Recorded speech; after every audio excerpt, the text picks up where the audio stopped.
Welcome back. The next episode of Spiritual Fertility. And this topic has also been on my mind and my brain and my heart for quite a while now, and in my life for a while now. And today I want to talk about my intention for this episode is to talk about signs that the universe provides or that loved ones provide, and signs that we're on the right track. Now, I have a core value of curiosity. I've learned this about myself. I know this about myself, and I love being curious, of following breadcrumbs. My friend Carol refers to them as divine breadcrumbs, to following the path that we're led, to keep being curious about what that means or what I might discover or where this is going to lead me. How can I trust? How can I keep that strong belief that everything works out the way that it's supposed to? We've planned this life. We've made contracts to plan this life. We learn the lessons along the way, and then we get to decide and determine how exciting that is, or maybe how fearful that is. I mean, there's two sides. There's the ego and there's the intuition. The ego always talks to us in fear-based thoughts, and our intuition talks to us in love, in understanding that we're on the right track. And so we'll talk in the future about distinguishing between the two. But right now, I want to talk about signs. And this gets me really giddy inside because I have a couple examples that I want to share with you. And Signs is actually the name of a book that has been very impactful to me in my life. It's by Laura Lynn Jackson. And I invite you to get that book and to understand more about how signs show up all the time in our life, and how I've learned to ask for signs and use signs as a way to move forward. I didn't even know I could do that years ago. But I want to ask you this: do you see signs? Do you have signs in your life? Do you look at the clock and see 11:11? Do you see repeating numbers on license plates in front of you? Do you see something? Are you aware of the signs in your life? Because you might not be even aware, or you might not even know that you can ask for signs, whether that is to help you make a decision in your life or from loved ones. So let me share a couple examples. Now, when I started really recognizing that I was receiving signs, these synchronous things that happened in my life, I was curious, certainly, to discover more. But I would look at the clock and I'd see 11:11. I would see repeating numbers. I've learned where other numbers mean significant things to me in my life. One of my stories is about that, but this is so fun to share. So the first one is where I asked for a specific sign to make a choice. And a lot of times we need to make choices. All the time we're making choices.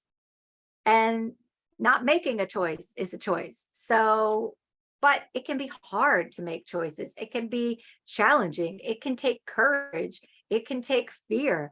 And the uncertainty certainly is there. But when I was deciding whether or not I was going to change careers, I had a career of 22 years in business to business sales in various different industries. And I mentioned that in 2020, I decided to change careers. And that had been, I look back now, and it had been a long time coming. There are signs that from my past that indicated to me that I was on this journey to change careers. But in 2020, I made this decision to move forward in changing careers. And to move forward out of business to business sales and out of corporate America into a career in education to be a teacher. Now, looking back, I had been unemployed 4 times in my career. And each time that I was unemployed, I would always say, if I don't get another job, I'm going to go back to school and I'm going to be a teacher. Well, of course, I would always get another job because I was moving forward in what I thought I was supposed to do. But every time I always had that thought and even voiced it out loud and even researched it from time to time because the gaps that I was unemployed were so long and did get smaller and smaller along the way. But looking back, that sign, that clue was there of this direction. But when I made the decision to actually move forward and pursue this, I asked for a sign. And I asked for a specific sign. In my mind, I closed my eyes, in my brain, in my thoughts, and I asked inside, having a conversation in my brain, I asked for a sign. And I said, if I am meant to move forward into this career in education and be a teacher, universe, God, source, angels, show me a sign. And specifically, show me a giraffe in the next 24 hours.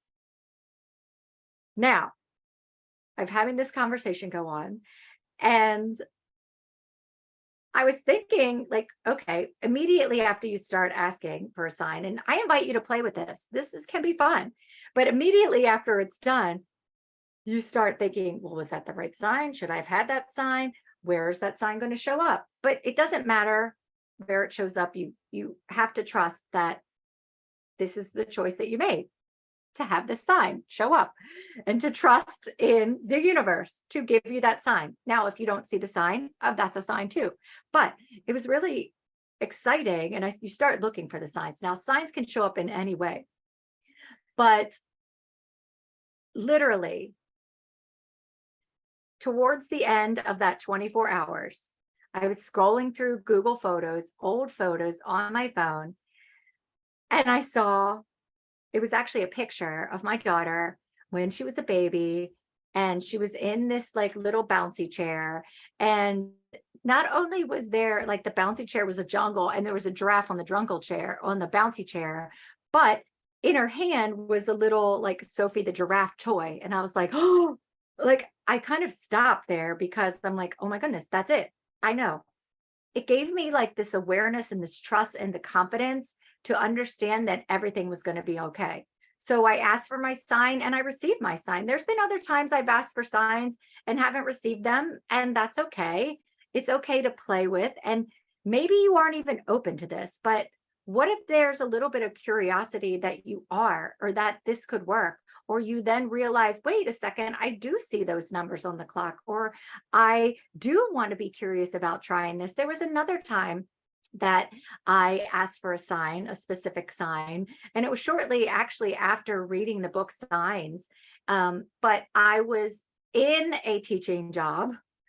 Fast forward, I'll share about how that came to be, but those divine breadcrumbs showed up along the way. I'll talk about that later, but I was in a teaching job and I remember just feeling unrest and feeling stressed and feeling this uncertainty. And it was a day that I was supposed to be meeting with my principal to schedule an observation or to go through an observation or to talk about next steps. I can't even remember what it was at the time, but I was feeling a lot of unrest and I was just feeling stressed about it. And there were some other factors that contributed to that unrest. But I remember just being in a place where I was ready to ask for a sign, and ready for this time. My sign was to show me that everything's going to be okay, universe. I need a sign right now to trust, and I need a sign to know that everything's going to be okay on my path in this moment. to feel safe and secure and more at ease and at peace. I need a sign. The sign that popped into my head, into my intuition, was a green apple. Show me a green apple. And of course, I started looking for that. I didn't even put a time frame in on it this way. I just asked. And sure enough, that morning in my classroom, the sign showed up. At the time, we were bringing breakfast into the classroom. Breakfast had to be brought in, and I had to distribute it to all my kindergartners that morning. And never before has a green apple been in breakfast, but today, every single breakfast had a green apple. And I was like, okay, I can breathe, I can trust, I can know that this is going to take place. That's another example. So you can have fun, you can play with this, you can ask for signs, you can experiment and be curious about your connection with spirit, about your connection with the divine, about your connection and your gifts with what you have. And this ties into the spiritual aspect too, because in her book Signs, Laura Lynn Jackson, she is a medium.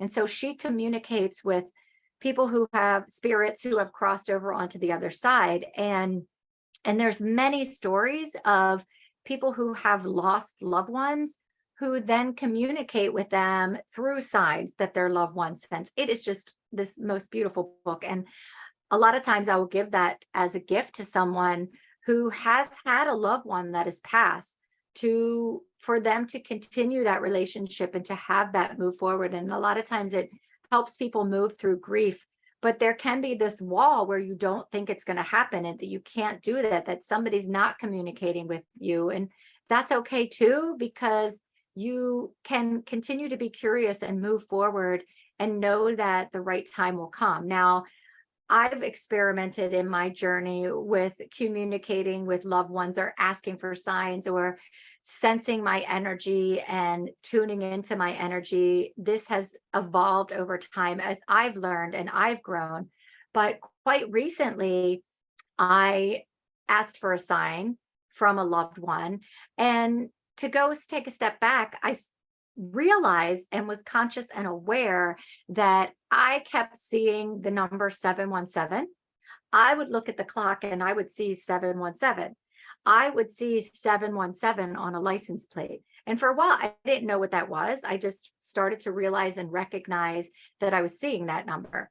And after a while, I did come to realize that that number has significance to me. And 717, July 17th, is my grandmother's birthday, my late grandmother's birthday. So on my maternal side, my nan, my grandmother, that's her birthday. And so this year on her birthday, and so actually, let me take a step back. Every time I see a 717 now, I know that that's my grandmother, my nan, communicating with me. So it gives me clarity and confidence to understand, oh, hi, hey, nan, great to see you. Thanks for communicating with me. And it just kind of makes my heart flutter. Well, this year on July 17th, after I woke up, I realized what the day was and realized that it was Nan's birthday. And so I started communicating with her in my mind, like, I love you. Thank you for being my grandmother. I know you're going to show up for me today. I know that I'm going to see a 717, but I'd like you to show me another sign, just to let me know that we're communicating and that we are building this relationship of communication. And at that time, I wanted to ask for a specific sign and in a specific time frame. I decided I wanted to play with it for a little bit more. And so I asked for Nan to show me, and what popped in, I've learned to listen to this communication. What popped in was to ask for a sign of a bluebird. And then what I heard was, no, Alison, 3 bluebirds. Nan, show me 3 bluebirds in the next 24 hours as a way of communicating with me to let me know that you're here.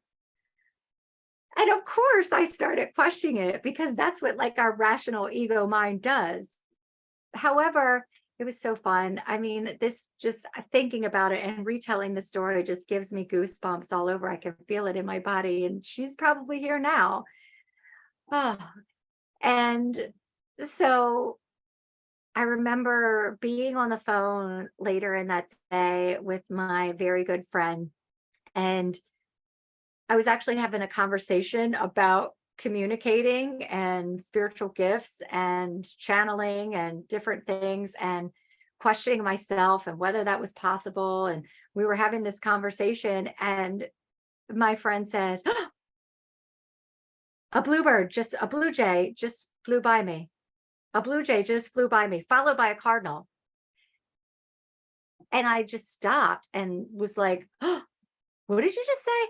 And she repeated it. And she's like, that's a loved one. So a cardinal is a sign of a loved one, of a spirit. And then just a moment later, she said, and there's the female blue jay flying by. And my heart, I started getting tears, and I'm like, Danielle, I recounted my conversation about asking for a sign. I was like, there's going to be another blue jay. There is one coming. I asked for 3 blue jays. I asked for 3 bluebirds. That's my grandmother. I said, that's my grandmother. That's my dad. And I shared the story, and we were laughing about that because it really related to just kind of understanding and tuning in. And I did. Now, the sign didn't come in the way that I thought it was going to come in. I didn't see a blue jay myself. I didn't see a bluebird in a picture. And sometimes we never know how that's going to come about, but it did come in. So I knew there was going to be 3. And in that 24 hours, there wasn't a third one. However, the next morning, I was having a conversation with my daughter, and I was sharing with her about how I had communicated with my grandmother, and I had asked her to show me 3 bluebirds. And she said, Mom, I saw a bluebird yesterday. She was at soccer camp at the time, and she saw a bluebird, and she said to her friend, look, and her friend said, that's a blue jay. And so there was the third one, and we both were like, what? Because we talk about these things, and I communicate with her about what it's like and what I'm going through. And she communicates with me about what she's going through and what she sees and feels and hears. We are both empaths, but it's signs, and they're there, and they're there to let you know that you are on the right path. So do you see signs? Let me know. Have you seen any signs? Is there a number that you see that brings you confidence? I truly believe that these are God winks. These are angels. These are ways that we get communication to help us in this human body, in this lifetime. So it's all about signs. Follow your curiosity. You never know where it's going to lead. Please subscribe to Spiritual Fertility and join me on this journey. And I'll talk to you soon.